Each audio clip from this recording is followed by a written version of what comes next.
오늘은 최신 이민국 소식을 가지고 왔습니다. 세부 내용은 다음과 같습니다. 첫째, 뉴질랜드 국경 봉쇄 상황에서 예외적 입국 대상자 확대 적용에 대한 정부 반응. 둘째, 예외적 입국 승인받은 손님의 케이스 스터디. 셋째, 코로나 이후의 뉴질랜드 취업시장 상황과 통계. 넷째, 주당 풀타임 30시간 유지 의무에 대한 이민국의 안내사항. 다섯 번째, 유학생 입국 허용 관련 소식. 여섯 번째, 기타 이민국 소식. 그리고 마지막으로 키위아재 소식을 들려드리도록 하겠습니다. 전체적인 뉴질랜드 상황과 분위기를 파악하기 위해 도움이 되실 만한 컨텐츠니까요. 끝까지 시청 부탁드리겠습니다. 도대체 언제쯤이나 국경 봉쇄가 풀릴까요?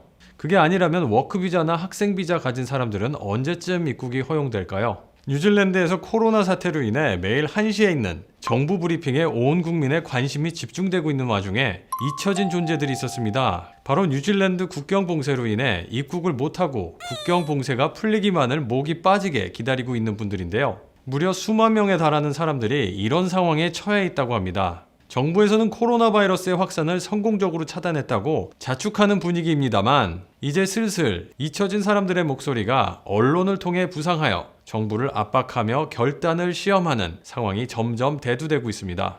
처음엔 해외에서 못 들어오고 있는 비자 홀더가 이민국에 문의했다가 받은 답변이 캡처된 후 보도가 됐었죠. 뉴질랜드에 직장, 터전이 있고 못 들어가고 있는데 어떻게 해야 하냐는 질문에 그럼 뉴질랜드에 있는 친구에게 도움을 받아서 짐 싼 다음에 너네 나라로 붙여라 라는 식의 다소 무신경한 답변으로 이민자 커뮤니티를 어이없게 만들었었죠. 뉴질랜드 보호주의적 정책을 펴는 뉴질랜드 퍼스트당 같은 경우 이민자들의 어려움은 1도 신경 안 쓰는 걸로 유명하죠. 윈스턴 피터스와 셰인 존스가 이 방면에선 정말 짝짝꿍이 맞는 아주 대표적인 인물인데요. 윈스턴 피터스는 한 언론과의 인터뷰에서 이민자들이 집으로 돌아가는 게 맞다고 일갈했고, 셰인 존스는 이민자들이 뉴질랜드에서 더 이상 어려운 처지를 겪지 않도록 뉴질랜드에서 떠나도록 정부에서 돕는 게 바로 크리스천적인 일이다 라는 엉뚱한 소리를 해서 듣는 이의 귀를 의심하게 만들었죠. Really? 이민부 장관 이안 리스 갤러웨이의 경우 5월 26일자 인터뷰를 통해 뉴질랜드 전 국민의 안전을 위해 국경 봉쇄가 존재하는 것이며 거기에는 희생이 따를 수밖에 없다는 점을 강조했고요. 또 격리시설도 매우 부족하기 때문에 빠른 시일 내에 조치는 어렵다고 했습니다. 다만 최근 이민법 개정으로 인해 위임받은 권한을 가급적 이민자들을 돕는 방향으로 사용할 수 있도록 관련 자문을 기다리고 있다고 했는데요. 따라서 이런 어려운 상황에 처해 있는 이민자들에게 도움이 될 수 있는 액션을 취할 여지는 조금은 열어놓은 셈입니다. 한편 제신다 아던 총리는 5월 27일자 인터뷰를 통해 이런 상황을 인지하고 있으며 가족과 강제로 떨어져 지내게 된 사람들이 안전하게 돌아올 수 있는 방법을 신중하게 검토하는 중이라고 하였습니다. 그리고 워크비자나 학생비자 홀더들이 순서상 그 다음 순위가 될 거라고 했고요. 제신다 총리가 특히 크라이처치 총기 난사 테러 이후 이민자 커뮤니티를 포용하는 모습을 보여줬었던 전례가 있어서 많은 이민자들이 총리의 인터뷰 내용을 희망적으로 받아들이는 모습입니다. 저도 많은 분들의 문의를 받고 있는데요. 조만간 좀 더 긍정적인 메시지를 전할 수 있는 상황이 오면 좋겠습니다. 국경이 막혀버린 상황에서 뉴질랜드에 입국하려면 어떻게 해야 할까요? 네, 국경이 봉쇄된 상황에서 예외적 입국 승인을 받은 케이스가 있어서 그 내용을 공유하고자 합니다. 상황을 설명드리면 남편은 에티오피아에 있고 뉴질랜드에 한 번도 와본 적이 없는 분이고요. 아내는 뉴질랜드 시민이고 뉴질랜드에 있는 상황이고요. 남편이 없는 상황에서 아이를 출산하여 혼자 키우고 있는 상황이었습니다. 관련 절차는 우선 뉴질랜드 이민국 웹사이트에서 해당 양식을 작성해서 접수해야 하고요. 만일 이민국이 타당한 근거가 있는 신청자라고 인정을 하면 정식으로 신청을 하라고 초청장을 보내주고요. 초청장 날짜에서 한 달 내에 서류를 갖춰서 제출하면 됩니다. 저희 손님 같은 경우 승인까지 약 일주일이 걸렸고요. 비자가 나오면 비자 하단에 항공사와 입국 심사 직원들을 위한 안내 문구가 있고요. 뉴질랜드의 코로나 바이러스로 인한 국경 봉쇄에서 예외적으로 입국이 가능한 케이스로 인정이 되어 이 비자가 발급되었다고 고지하고 있습니다. 현재 이 예외적 입국 절차는 매우 기각률이 높아서요. 5월 28일자 이민국 업데이트에 따르면 총 11,106개의 신청에서 초청장을 받은 사람은 불과 2,220명으로 여전히 약 80% 수준의 기각률을 보이고 있습니다.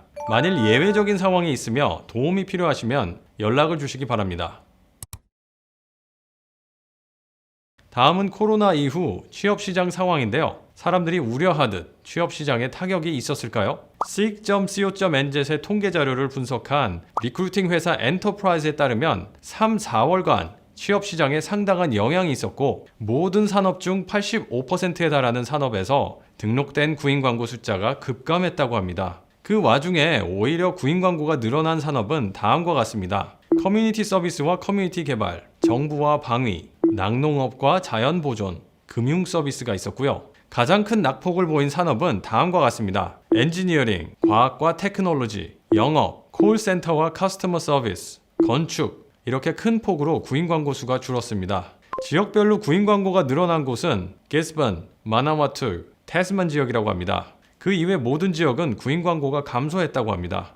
그 중에서도 가장 큰 낙폭을 보인 지역은 웨스트 코스트, 캔터버리, 오타고, 바이오 플랜티, 멀버러, 오클랜드가 있었고요. 그리고 그 기간 구인 광고된 포지션의 평균 연봉은 82,576불이었다고 합니다. 많은 사람들이 취업 시장에 대한 여파는 이제 불과 시작일 뿐이라고 예측을 하고 있는데요. 정부 보조금이 바닥나는 순간 실업률이 10%에서 15%까지 치솟아 실업 대란이 벌어질 가능성이 크다고 하고요. 또 많은 수의 이민자들도 마찬가지로 큰 타격을 입을 듯합니다. 요즘 코로나 사태 속 근무 시간 유지에 대해 질문이 많았습니다. 과연 주당 30시간 이상 맞춰야 할까요? 최근 이민국이 고용주들에게 배포한 전단지가 있는데요. 제가 아래 설명란에 링크 걸어둘 테니 체크해 보시고요. 여기서 주목할 만한 부분은 고용주와 워크비자 홀더는 반드시 주당 30시간 이상을 일해서 풀타임 유지를 해야 한다고 강조했는데요. 여기에 추가적으로 멘션한 게 풀타임 유지를 못하는 상황이 벌어지고 있는 경우가 있는 것을 이민국도 인지하고 있으며 현재 영향을 받은 고용주와 워크비자 홀더들을 위한 옵션을 찾고 있다고 하였습니다. 이건 그냥 립 서비스인지 아님 상황상 조건을 위반했더라도 사면해주는 어떤 정책을 마련해 줄 것인지 좀 불분명한데요. 이렇게 한 줄 언급한 것 자체는 사실 아무런 보장을 해주는 게 아니라서 가급적이면 최대한 풀타임을 유지하는 쪽으로 권해드립니다.